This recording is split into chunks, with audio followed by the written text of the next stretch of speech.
Woo, this is something that comes up all the time with patients and clients when we're just shooting the shit, talking. It seems that most people struggle to be in the moment and live in the moment and experience the moment. We're all so hustle and bustle thinking about the next thing. Is the laundry done? Do I need to get gas? Oh, I need to text this person back. Oh, shoot. Did I forget this? Did I forget that? What am I doing on Sunday? Should I commit to these plans? Oh my gosh, I forgot to do my exercises. Do I have 20 minutes to work out? I mean, the list goes on and on. My husband tells me that my brain is like Vegas. And he goes, it's kind of a scary place. I really want to live up there. Yeah, speaking of that, the concept that guys can think about nothing blows my mind. My brain has never thought about nothing. Even when I actually have been in the zone good at meditating, I'm still either thinking about breath or counting or something. Nothing is just, sounds amazing, kind of. But then I think it would scare me a little bit. Wild. So, why is it so hard to be intentional in the moment? I'm going to tell you, I have no idea because I'm still working on it. But it's a topic I wanted to talk about today, and being in the moment does change your experiences, changes your joy. And then when I'm working with professional athletes and even the celebrities, like when we're working on vocal stuff, when we can get in the moment and focus on the moment and the performance training and even healing if you're injured or whatever, we get that edge. That is where the magic happens, and it's fucking incredible. The goal here is to learn how to treat your mind and body like a professional athlete. Welcome to Mind Your Body. I'm Dr. Audra Lance. I'm a doctor of chiropractic who specializes in treating sports and non-surgical injuries, anything that involves muscles and joints.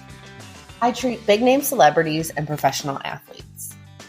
Most of my patients refer to me as the witch doctor because they can't explain any other way their pain was removed that quickly. I hate cooking, but I do love wine, and don't even think about giving me anything that involves ketchup because I will not eat it. Every episode of this show is designed to help you move better, live better, and feel better. Now let's go do this thing. So we just got back from one of my dream trips. If you're on MTR Weekly, my Training Room Weekly newsletter, it's free. I send stories, client experiences, recommendations, some of the stuff that you're not going to see on my Instagram page or hear on here. So head to mytrainingroom.co, sign up for the MTR Weekly. It's free. It's fun. Just pops in your inbox. Hopefully it'll brighten your day and give you some education. Anyways, we just got back from Italy, one of my dream vacations, and there were two stories I want to talk to you about living in the moment and how that just once again changed my perspective. But it also helped my anxiety. I mean, hello, amazing.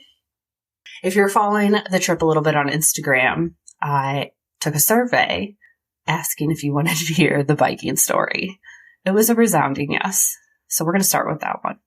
If you don't follow me on Instagram, head to Dr. Audra Lance and click follow. And I post a little bit of behind the scenes of my life. And it's not just treating. It's, kind of how I go with the flow, the way I live.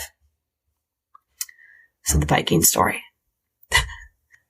There was one of these options. We were in the Chianti region of Tuscany, which I also didn't know that Florence is part of Tuscany. Florence is the capital of Tuscany. The locals were explaining to us, everyone from the U.S. comes over and thinks they're either going to Florence or Tuscany. It's all the Tuscany region. So, learning something every day. I love it. So we were staying out in the countryside in the Chianti region. We love red wine. So there was this option to sign up for this bike tour for the day, and you could stop at a winery and get lunch. We're not huge bikers on an everyday basis. It's not like we're cyclists, but I mean, who doesn't like to get on a bike and do a little exercise and feel good. So I was like, oh, this will be great. This will probably be a little easy peasy. I'm sure this isn't going to be difficult. We're in shape. We work out. They come pick us up.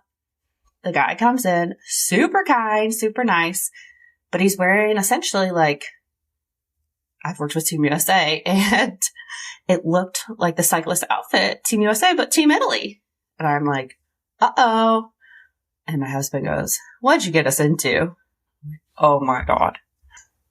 And he's like, okay, so we're going to bike the country region. We're going to see all these different angles, the views. We're going to stop at this winery. Then, there's different spots where we could stop for lunch, blah, blah, blah. But all day. This ended up being like a 9-hour experience. And I mean, if I commit to something, I'm going to do it. So I was just pumping myself up. And these bikes happen to be electric bikes. But if you know my husband and I, we're like a little stubborn, but definitely in different ways. Or a lot stubborn. Whatever your opinion is. And we're both like, no, we're not going to use the electric park. We got this. We're going to pump through. We're in shape. We got this. Well, I'm so glad these bikes had an electric portion, because I mean, some of these hills, getting up to the top to see these gorgeous villas and this view, I mean, don't get me wrong, it was worth it. But I was like, whew, this is tough. So we get up to this one villa. This is probably like the second hill. And I'm just, thinking to myself, look at this. This is beautiful. Like, be in the moment, like listening to the sounds. So now we get to go down the hill, which obviously is way easier. So as we're going down the hill, I'm like having a freaking blast, thinking about it, looking around, smiling. Oh my God, my cheeks hurt from smiling. I had sunglasses on, was just looking ahead, and I even was trying to concentrate on nasal breathing because there was no way I was able to do it going up the hill. So as we're going down, I'm like, in through your nose, out through your nose, in through your nose, breathe all the way down into your butthole into the seat. And oh my God, my butt was already sore an hour and a half in, because obviously the Peloton bike does not prepare you for biking the trails of Italy, or at least the classes I take. So riding down, flying down, smiling, looking, feeling the breeze. All of a sudden, a bug flies in my eye. My nose starts running from the bug in my eye. My eyes start crying because the bug's in my eye. Then another bug flew in my mouth. I almost wrecked. I accidentally at the bottom ran into the guide, and he fell over. I'm laughing hysterically, but then I feel terrible. I'm like, oh my gosh, I just hit our guy. Poor guy. Like, I didn't even mean to. It's just, oh, my seat's a little too high, but I'm too stubborn to lower it because I already committed and told him it was okay. And I felt bad. People pleaser. All of these things are just going on. And Josh just goes, well, not surprised. I mean, living in the moment, and then it slaps me in the face. But it was so enjoyable. It was so fun. Then we're going up the hill the other way. Finally get it together. Like, all right, here we go. And, you have to shift gears and all stuff. And I'm doing it. I can take direction, and I listen, and I want to win, and I want to succeed. That is my personality. So I can take constructive criticism. I can listen and learn. So I'm shifting how you're supposed to. All of a sudden, I'm like, what the heck just happened? My chain broke. So we get off the bikes, and he's like, I'll take this one back, get you a new bike. He's like, I'll just be 10 minutes. So he leaves Josh and I up there, great view. Josh looks at me and he's like, your helmet's on backwards. I'd been riding the whole trip, probably 2 hours in at this point, with my helmet on backwards. I mean, oopsie. So it was just one thing after another, but like the belly laughs, living in the moment. I wasn't worried about if the house was burning down, which I've almost done 3 times, if the office was burning down, if my patients were doing their homework, if people felt okay, if people were getting injured. Oh my gosh, the athletes do their performance training. How's everyone feeling? I was living my life for once, and it felt so good. So these are certain things that I know at first we're not good at it, and we have to be intentional and try. But give yourself 30 seconds a day. Do some breathing. 30 seconds a day. Drink that glass of wine. Jam out into your car in the morning to your favorite song. Sing at the top of your lungs. Be in that moment. It feels so good. That is living. Story number 2. We were in Positano on the Amalfi Coast for part 2 of the trip.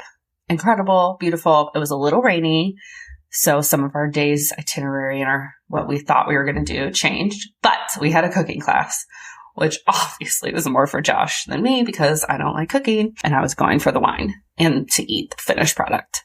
So we go down in there. This restaurant is called Max's Restaurant, if you're ever in Positano. And it's also like an art museum too. It was really cool. So we're there at 10 a.m. before it starts. And we're sitting there. Of course, we're the first ones. We're both psychos about being early. It's a thing. Another couple comes down. They're from New Zealand. So cool. Oh my gosh. We were hitting it off, talking, and another gentleman walks in. And turns out he's from Australia. You know, small talk, but nothing crazy. Class gets started. They start demonstrating and pass out glasses of wine. Great. And they have everyone come up and, do a little part. And the guy from Australia was really videoing it.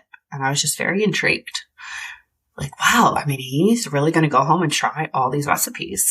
Like, I hope Josh is paying attention to this. Hopefully we can email him for him to send these videos. But at one point, I asked him, because he was making some jokes, and I was loving it. And I was like, do you want me to film you while you do this? And he's like, oh my gosh, yes. I never get to be part of my own films. I'm very into film. And I was like, awesome, let's do this. So I'm filming him, and I'm trying not to laugh into the camera because he was like performing, and it was hilarious. And you could just tell he was in the moment having a good time. So we're all talking. Class goes on. So much fun. More glasses of wine. How cool. I've been in Australia. I'd love to go back. I was there with Team USA. And New Zealand is also a bucket list trip. So we were all asking each other questions. Of course, not many people have heard of Nashville. So we're telling them that. Turns out the gentleman from Australia shared with us that he just lost his wife and his dog within this last year.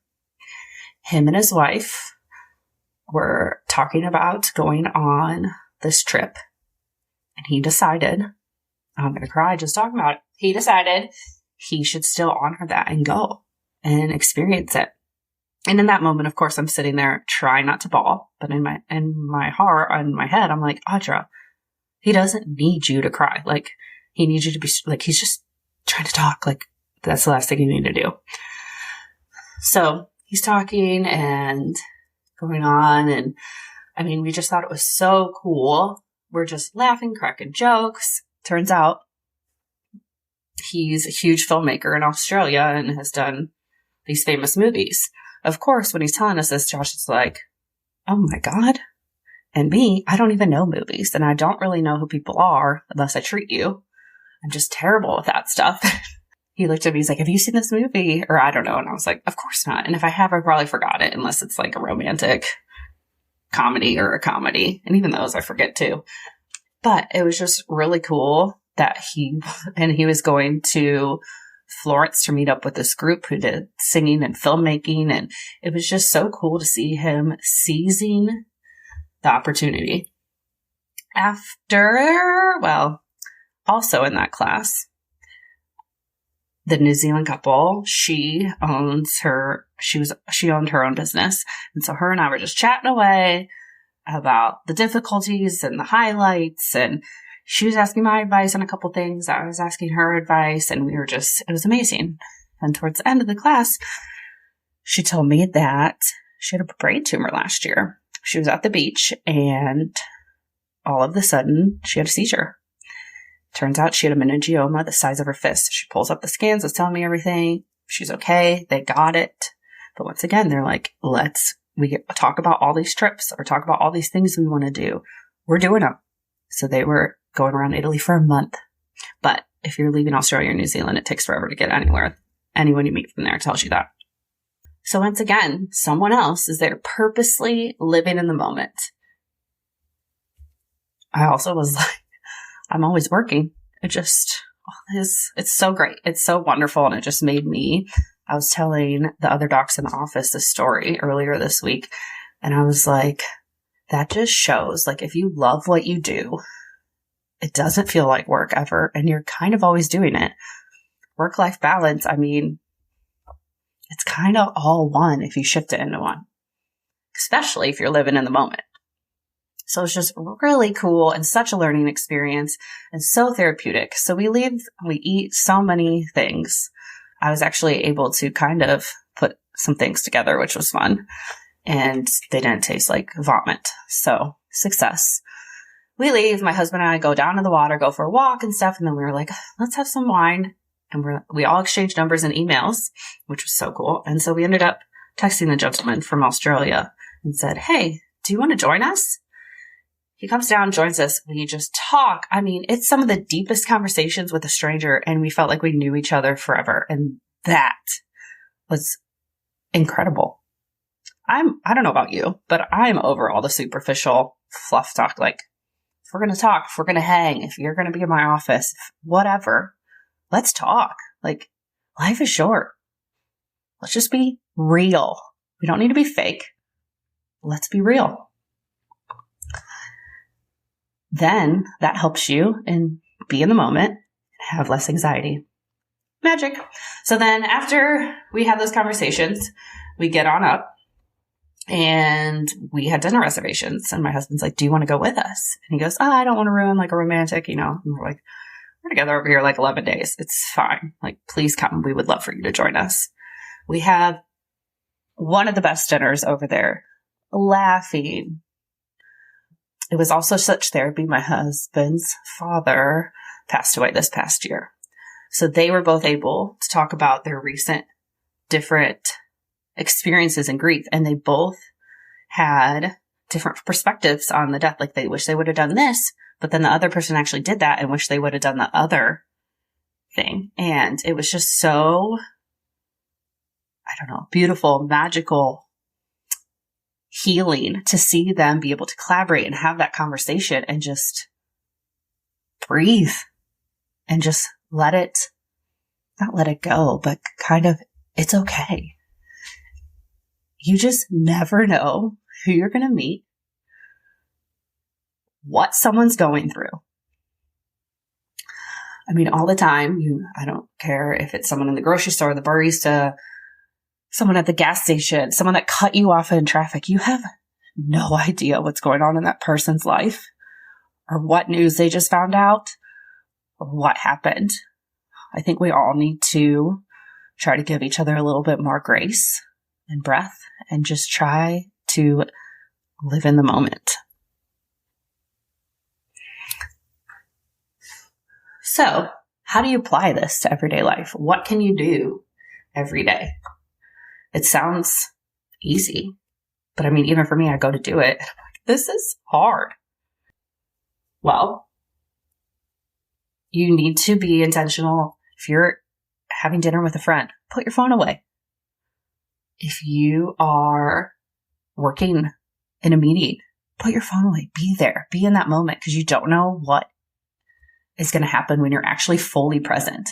And just tell yourself, hey, I'll think about all the shit I have to do and worry about in 10 minutes when we finish this conversation. Also, with your workouts, really try to be there. Really try to focus on, oh my gosh, in my squat, are my toes relaxed? Am I feeling the 3 points on my feet? Base of your first toe, fifth toe, and your heel. Push the floor away. Feel all those muscles activate. Breathe into your butthole. I mean, you got it going on. This is why I created Destress in 20, to help you have 20 minutes a day to just move your body. You can use this as a mobility sequence. You can use it as a strength sequence, and it's going to activate your muscles and your body and relax your mind. Everyone that's done it is like, this is a relaxation I've never experienced before. All my athletes are obsessed. We kind of put it on steroids and like position specific. And they're all like, this is harder than any weight workout I've ever done.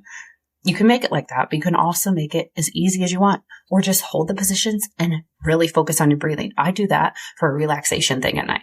You can also only do one exercise and get it done in 3 minutes. That's the beauty of it. Like, it is so versatile and you can do it anywhere. We did it over there in Italy. I mean, it's amazing. So start today. Change how you're going to move forward. That's all we have is today and right now. Try to live in the moment. We'll link in the show notes the Destress and Bunny. I want to hear your thoughts about living in the moment. DM me on Instagram at Dr. Audra Lance. Toodaloo. Now, if you want to do something really special for me and got a lot out of this episode, go leave a 5-star written review of the show on Apple Podcast. And if you're a Spotify listener, just tap the 5 stars. To submit any of your health questions to the show, simply DM me on Instagram at Dr. Audra Lance. And don't worry, all your questions will be kept strictly anonymous. So send me all your embarrassing questions. And don't forget, breathe into your butthole. Toodaloo!